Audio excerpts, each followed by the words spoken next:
feeling unsafe inside your organization will deplete not only the person, also the team, and of course, also the organization.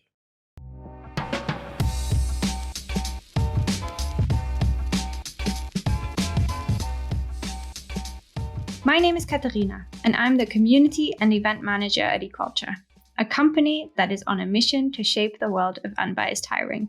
Welcome to the Oops, I'm Biased podcast. Welcome back to the Oops, I'm Biased podcast. On today's episode, I am speaking to Bogdan Manta from the Essential Experts.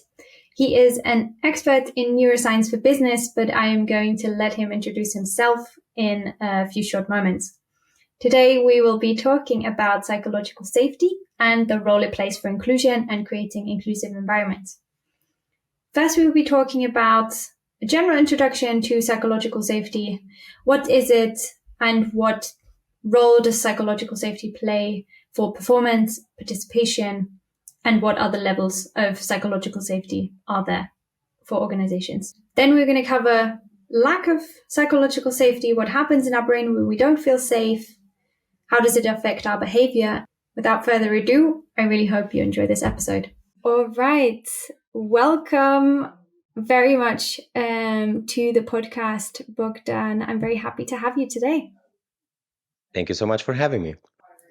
We are going to talk about psychological safety today and the role it plays for inclusion and for creating inclusive environments. This is a big topic. I have a long list of questions. I hope we can get through all of them today. If not, we're going to have you back on. I hope you accept our invitation. But first, I would love to ask you if you could give a quick introduction to yourself and how your expertise connects to the topic at hand. My name is Bogdan Manta. I'm a neuroscience for business expert. I'm part of the Essential Experts. We are a boutique agency that has a very, very specific and different format than what people would expect.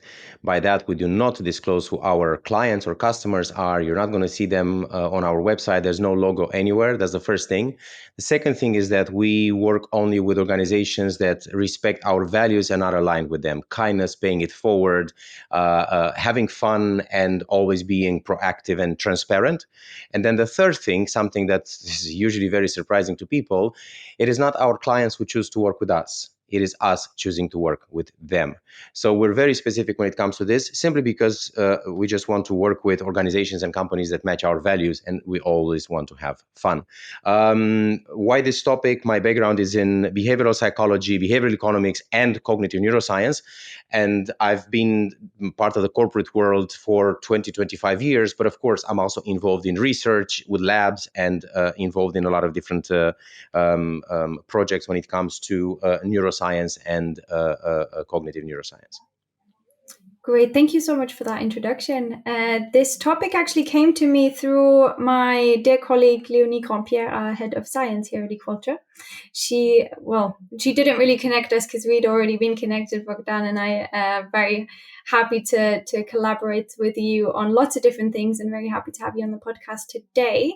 Psychological safety, to me, is quite a big topic in D&I. I think it's sort of the underpinning of the whole topic at hand, sort of authenticity at work, how belonging is created in organizations. So it's only fair to have you as the expert to speak on the topic. Could you draft sort of the framework of psychological safety and give us a definition of what it actually means? So before we give a very simple definition, and we want to always keep it very simple, we're going to give a simple definition and a more complex definition. We need to understand that psychological safety is not something new. Psychological safety actually has been kind of established in the 19th century, and there is a psychologist which was called William Kahn, who kind of brought that together with other colleagues, the concept of psychological safety. So basically, it's not new. It's just that now we're giving it much more attention in the past years, especially when we're looking at the COVID-19 pandemic and what an impact that had on human beings. Of course, it was already happening before. So that's kind of to give a little bit of a background. For those who think that it's something new and flashy, it is not. That's the first thing. Second thing, what is psychological safety? Well, it's very simple. Someone who is feeling safe to speak up, right? That's what it means to feel psychologically safe, to feel safe to speak up. Now, if we are to look into a more complex term, because there's actually different levels of psychological safety inside an organization, it's basically a condition in which people feel, number one, included. And that's how it's linked to inclusion. They need to feel safe to learn, very important. And we're going to talk about why, if you don't feel safe, you do not learn. Then they need to feel safe to contribute. So that already complicates things. And the last thing, which is probably the most difficult to implement, they have to feel safe to challenge the status quo. And all of this without any fear of being reprimanded, without any fear of being embarrassed, of being marginalized or punished or put in a corner in any sort of way. So that's kind of how we look at psychological safety inside an organization. Yeah. I mean, need I say more? These different levels that you just spoke about, could we dive a little deeper into those, starting with, on the one hand, participation, and then on the other hand, performance? How do these connect to psychological safety? Well, it is very important to understand that a human being who doesn't feel psychologically safe, or to put it simply, who feels psychologically unsafe, will automatically have challenges in terms of performance, of focus. They will be prone to human errors.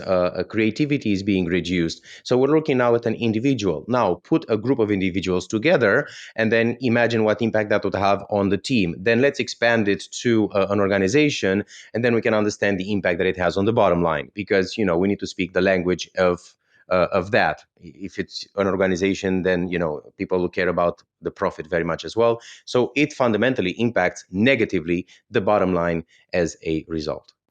You earlier spoke about learning and the connection to psychological safety. Could you expand on that a little more, how those two connect?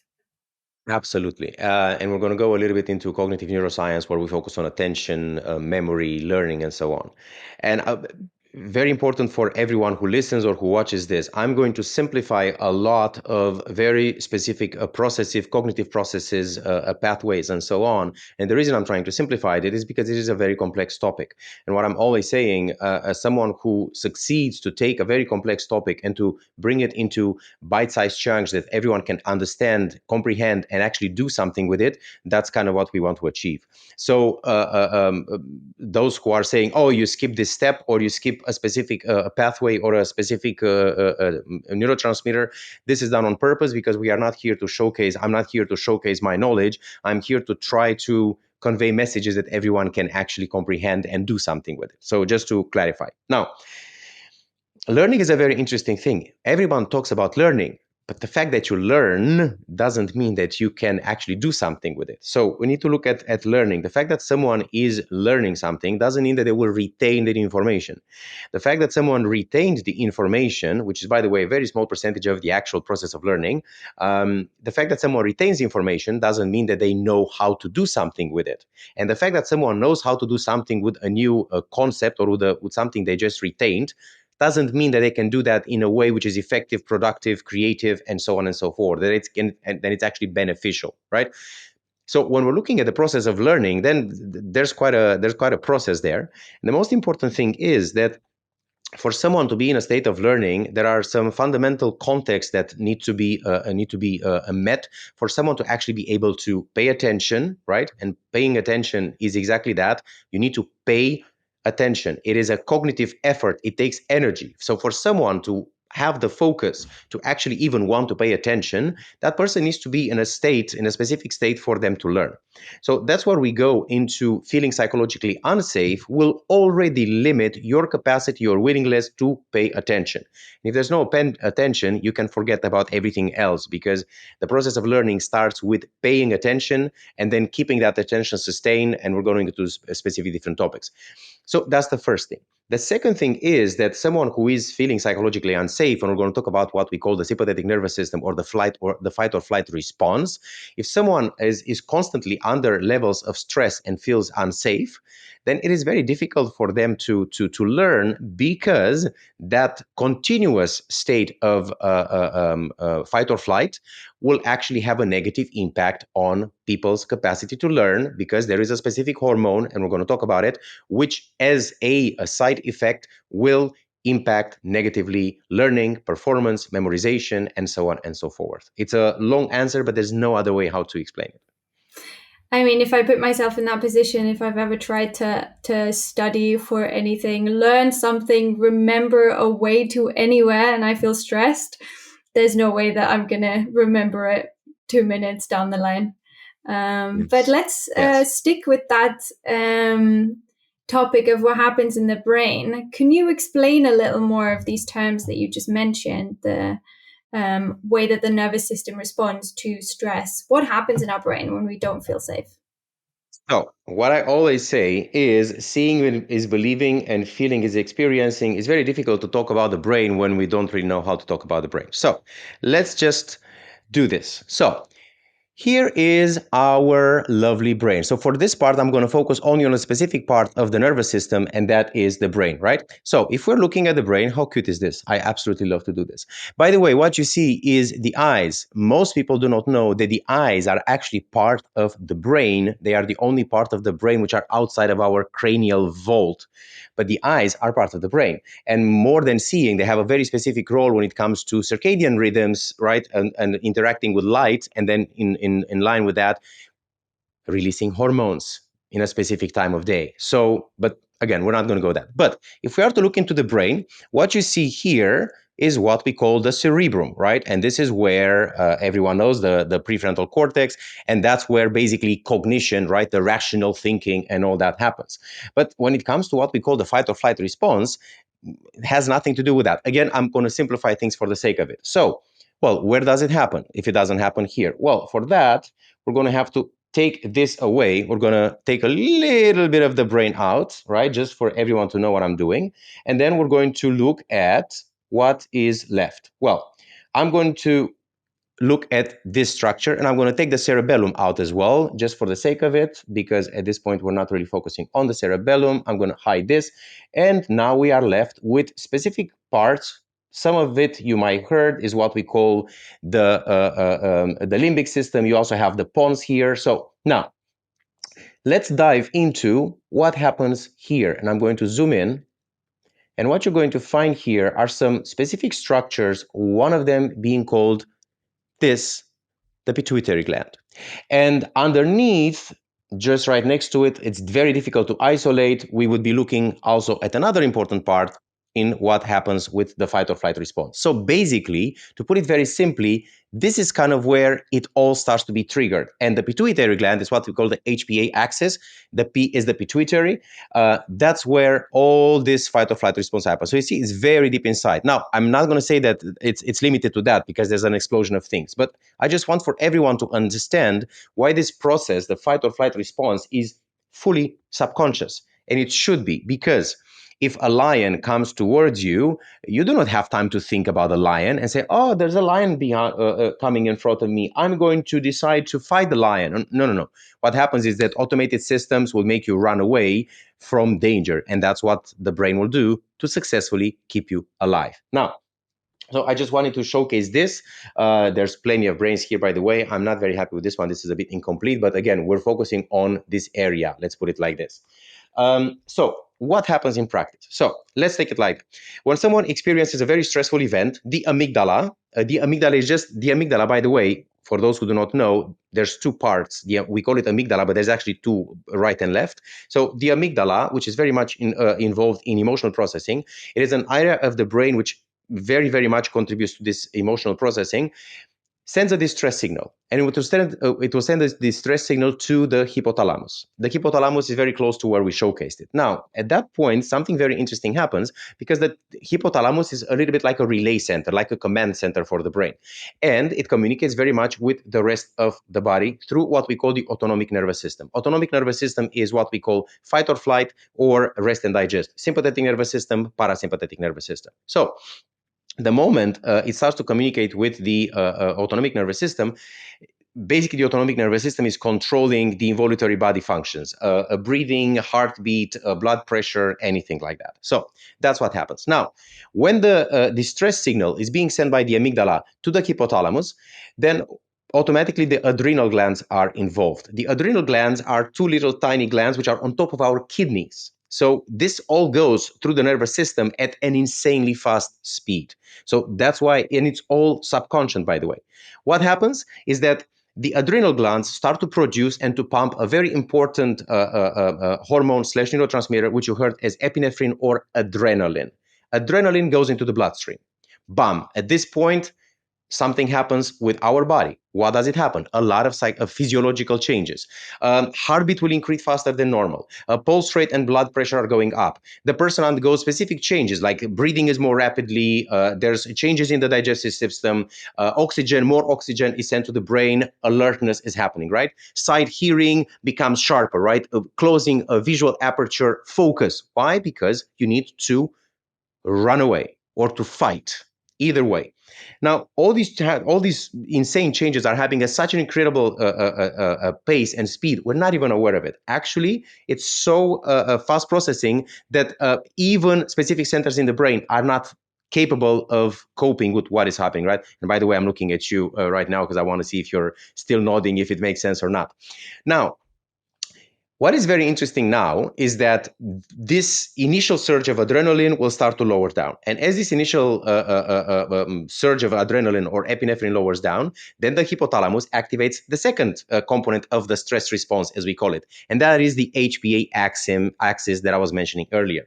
This is the hypothalamus, the pituitary gland that we showed earlier, and I'm going to show it again, right? The HPA axis is very much the hypothalamus, which is basically here in the center. Let me turn this around to see how we can make it. Let's look inside the brain. So we're looking now for dumb up into the brain, right? The hypothalamus is there. And again, we're looking at the pituitary gland. That's it, right? That is the P, and then into the axis. So hypothalamus, pituitary gland, and the adrenal glands again. So again, the adrenal glands are being engaged.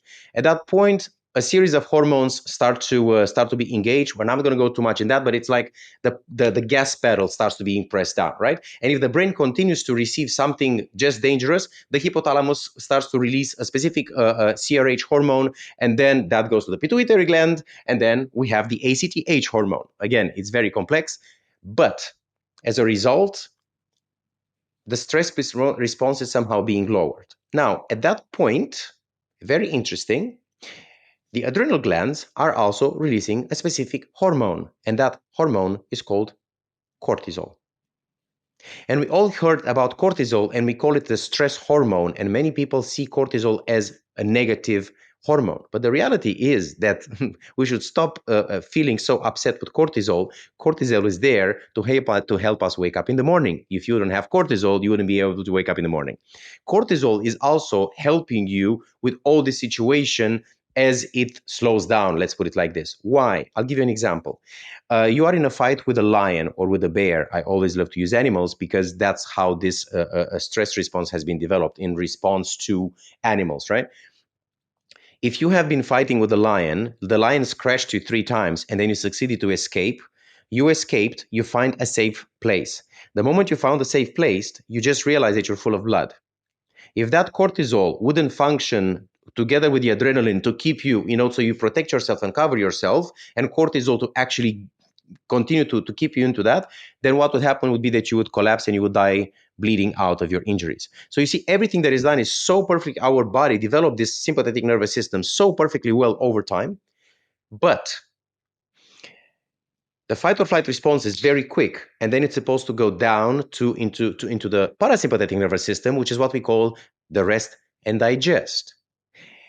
A person who is constantly feeling psychologically unsafe means that they will be in that state of fight or flight for continuous amounts of time. That means that not only they will be in the complete state of agitation continuously, but that also means that cortisol will continue to be deployed for a very long time. So then at that point, what happens is that the very system which is supposed to help us escape dangerous situations will become dangerous to our own body. Therefore, cortisol being released for a very long time continuously in high quantities will start to actually attack specific parts of our body. Then we start to get sick. Also, it blocks a cognition in a specific side effect, and so on. I know this is difficult, and I'm always trying to explain it as simple as possible, and I'm trying to skip some steps. You can't really skip certain steps because then you're not really explaining it well. But this is exactly what happens. So keep someone psychologically unsafe, under stress, under fear, under whatever, for long periods of time, not only would the person get sick, have a burnout, feel demotivated, not be able to think, but the person will start to make mistakes. There will be human error. It will cloud their judgment. They will not be able to contribute. They will not be able to be proactive. They will not be able to be productive. They will not be able to focus. They will not be able to collaborate, because you do not collaborate when you are in a state of fight or flight. You just want to escape or fight or, or freeze. So to put it very simply, this is what a toxic environment is doing to a human being inside the organization or at home. This can be in a relationship with family and so on and so forth. And this is why feeling unsafe inside your organization will deplete not only the person, also the team, and of course, also the organization. Yeah. Wow. I think that's why initially I mentioned psychological safety is so much to do with D&I, because you cannot have a diverse, inclusive, equitable work environment if you can't create or establish psychological safety. Is that a just assessment of the Yes. situation? Yes, yes. And that's why, for example, psychological safety inside an organization has to be an explicit priority. I cannot tell you, and those who are listening and are watching, and they know me very well, they know that I'm a very honest, transparent, and direct person, and I do not have mercy for anything and anyone. I will praise and I will encourage till the end of time, but I will also say things as they are. I try not to really criticize, because I don't think that it brings anything to anyone, but I will be very honest about specific topics.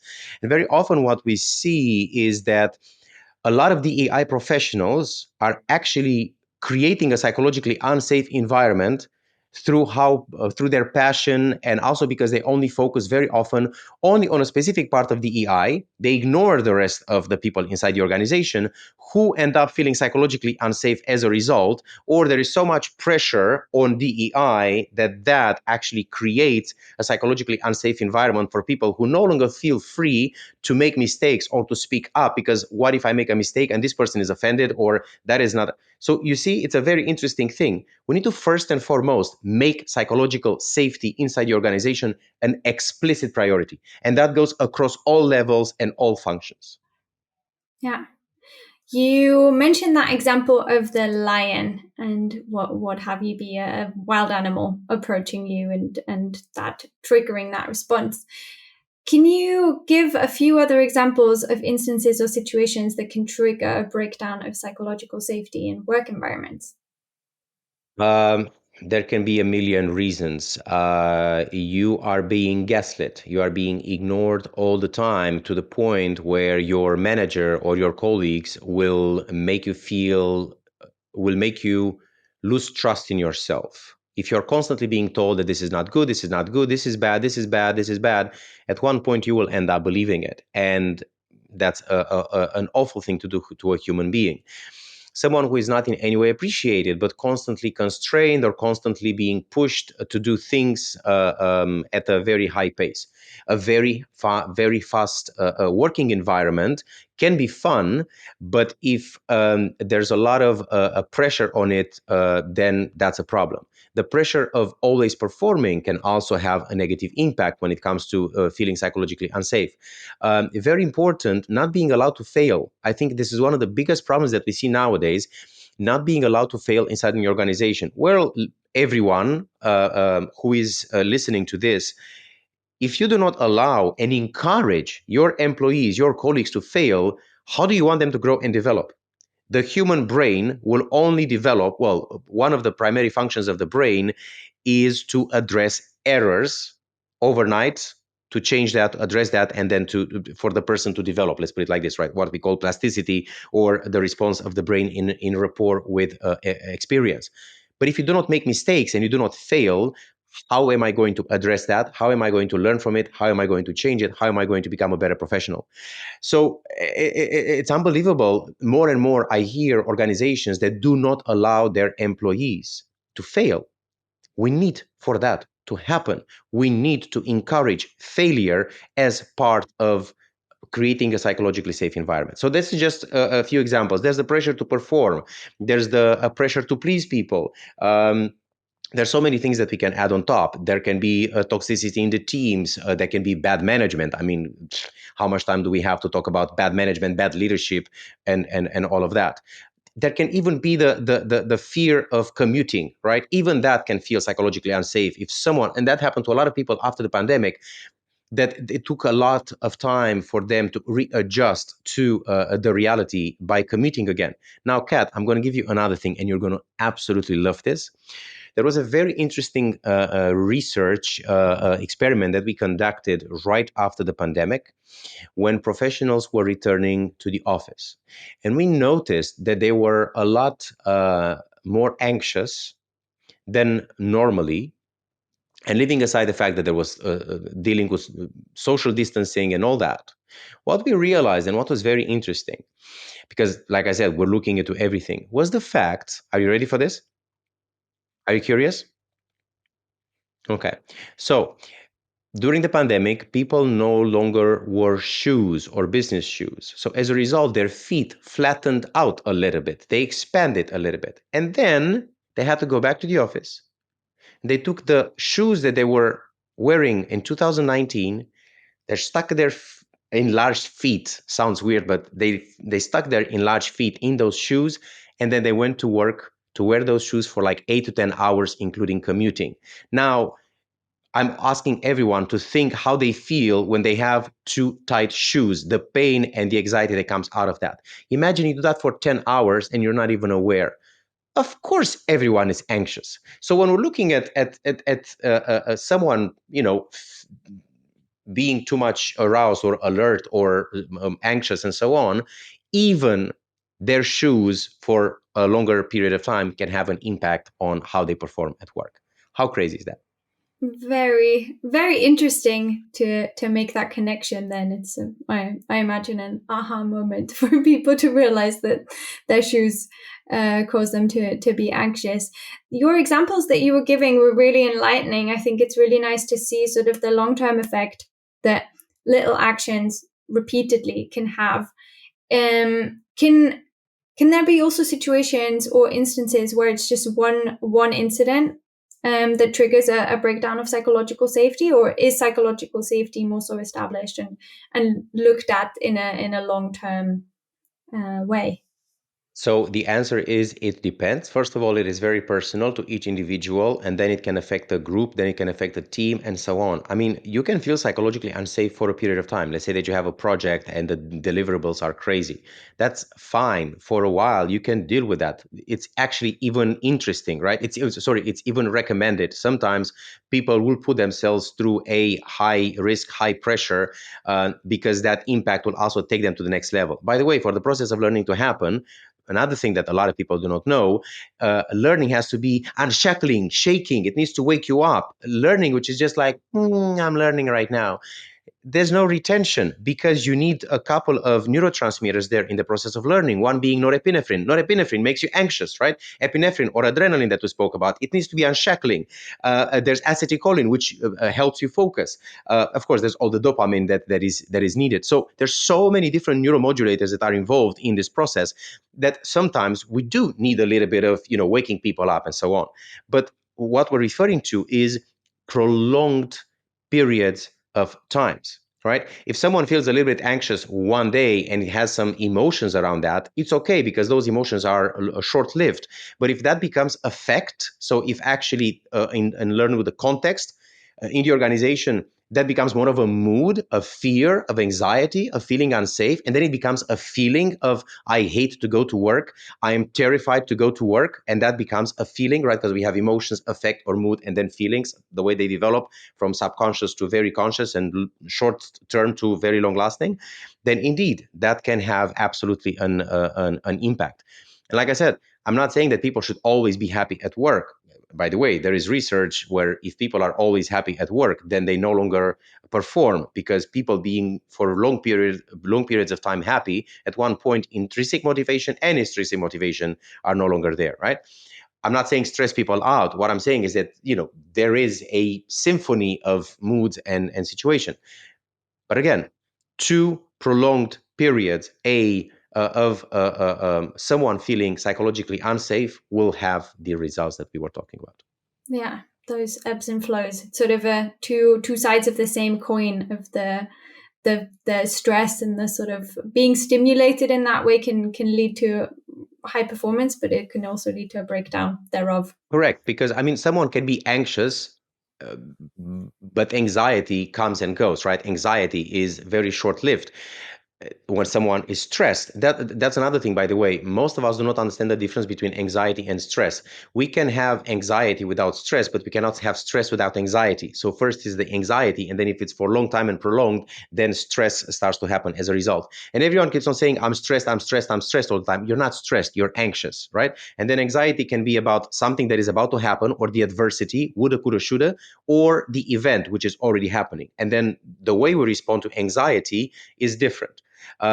Anxiety for people is very different, it's very personal. And then next to anxiety and someone feeling stressed, there's also, and I'm going to pause here, there's also suffering. The fact that someone is stressed, if sometimes they suffer, that is a choice.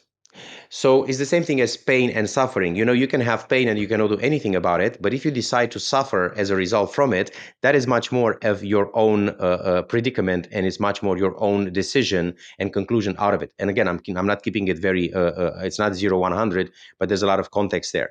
But that's what I'm saying. It's very important to understand specific things of anxiety, stress, how they happen, and especially long periods of anxiety or long periods of stress, and what happens to a group of people, organization, and so on. Yeah.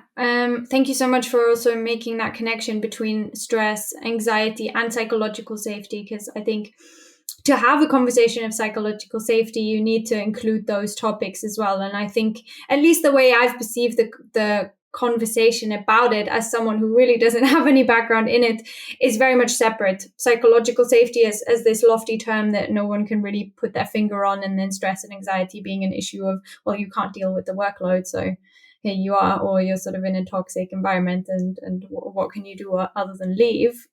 So it's really Yeah. good for us to have created that connection between those two.